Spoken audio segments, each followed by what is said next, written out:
मराठा आरक्षणासंदर्भातलं विधेयक जे आहे हे पारित करण्यात आलं, मात्र त्यानंतर कुठेतरी आरोप प्रत्यारोपांच्या फैरी ज्या आहेत त्या झाडल्या गेलेल्या आहेत। आरोप केला जातोय सरकारनं आम्हाला फसवलं असं मनोज जरांगेंकडून देखील सांगण्यात आलं, मात्र त्यानंतर आज वेगळ्या प्रकारचे आरोप करण्यात आले आहेत। माझ्यासोबत मराठा महासंघाचे सचिव या ठिकाणी संभाजी दहातोंडे आहेत। काय सांगाल, 10% आरक्षण जे ते पारित झालेलं आहे, मात्र मराठा महासंघाची नेमकी भूमिका काय आहे? या 10% आरक्षणावर तुम्हाला समाधान मिळालंय का? हे दोन गोष्टी याच्यामध्ये, मराठा आरक्षणाची जी भूमिका आहे त्या भूमिकेमध्ये आधी कुणबीमधून आपल्याला आरक्षण ओबीसीमधून पाहिजे नव्हतं। ते आरक्षण जी वंशावळी सापडेल अशा लोकांना त्या आरक्षण आता मिळणार आहे कुणबीमधून ओबीसीतून, पण ते ज्याचे सापडणार नाही नोंदी अशा लोकांना खुल्या वर्गातून आरक्षण देण्याचं ते शासनाने ठरवलेलं आहे। परंतु पूर्वी देवेंद्र फडणवीस सरकार साहेबांनी असंच आरक्षण दिलेलं होतं, ते आपल्याला सुप्रीम कोर्टामध्ये टिकलं नाही।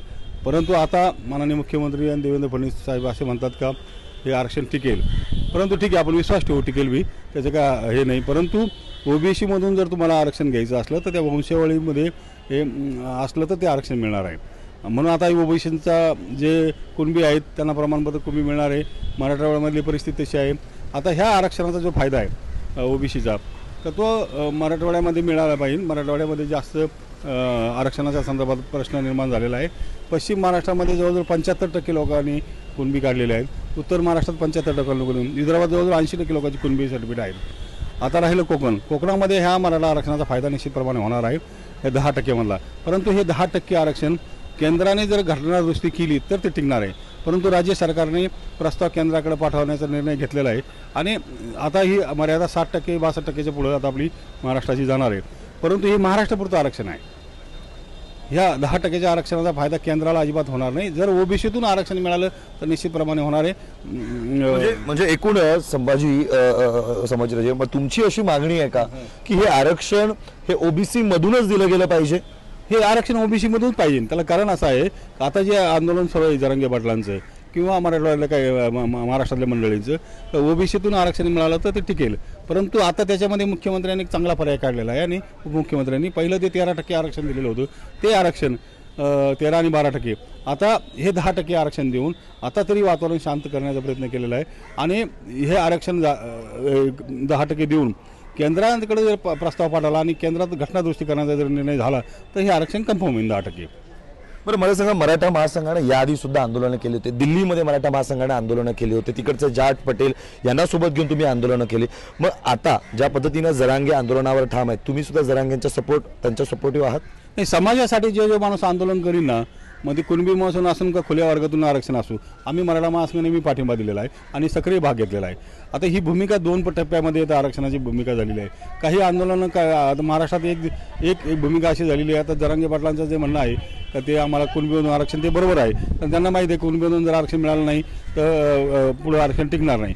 परंतु शासनाने याच्यामध्ये पर्याय मोठा चांगला व्यवस्थित काढलेला आहे आणि तो पर्याय असा की ज्याला कुणबी सर्टिफिकेट मिळेल त्याला कुणबीमधून आरक्षण मिळणार, परंतु ज्याला कुणबी सर्टिफिकेट नाहीत, म्हणजे कोकणातल्या मंडळीला कुणबी सर्टिफिकेट मिळणार नाही, मग ते खुल्या वर्गामधून 10% आरक्षणामध्ये त्यांचा फायदा होईल, परंतु त्याला सुद्धा देशाच्या घटनादुरुस्तीशिवाय हा आरक्षण मिळणार नाही।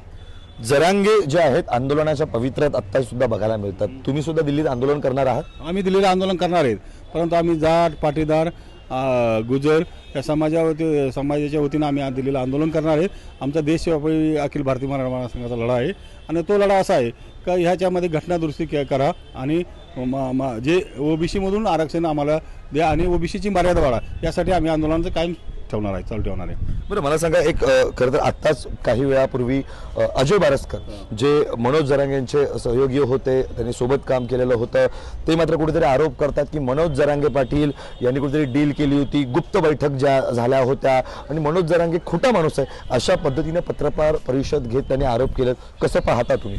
नाही, मला आता याच्याबद्दल असं बोलूशी वाटतं, स्वर्गीय आबा आर पाटलांनी मला एक वाक्य सांगितलं होतं, अशा लोकांची दखल न घेणं गरजेचं आहे, असे आरोप करणाऱ्या लोकांचे, कारण हे समाजासाठी भांडतात, कोणी भांडू, ती मनोज पाटील भांडू किंवा मराठा महासंघ भांडू किंवा अन्य कोणीही भांडू, यांनी अशा संदर्भात आरोप करणं हे समाजाच्या दृष्टीने घातक आहे आणि समाजाच्या दृष्टीने हे आरोप करणं चुकीचं आहे। म्हणून मी माझं सगळ्याच संघटनेच्या विनंतीला आहे, ज्याला TRP वाढायची ती वाढू द्या, परंतु समाजाच्या संघटनेसाठी एक एकजुटीनं राहणं गरजेचं आहे।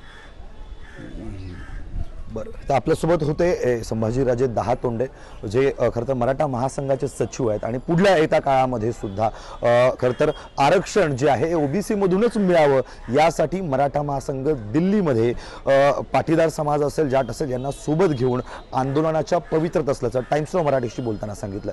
Video journalist तुषारसह Harshal बदाने Patil, times now Marathi, Mumbai.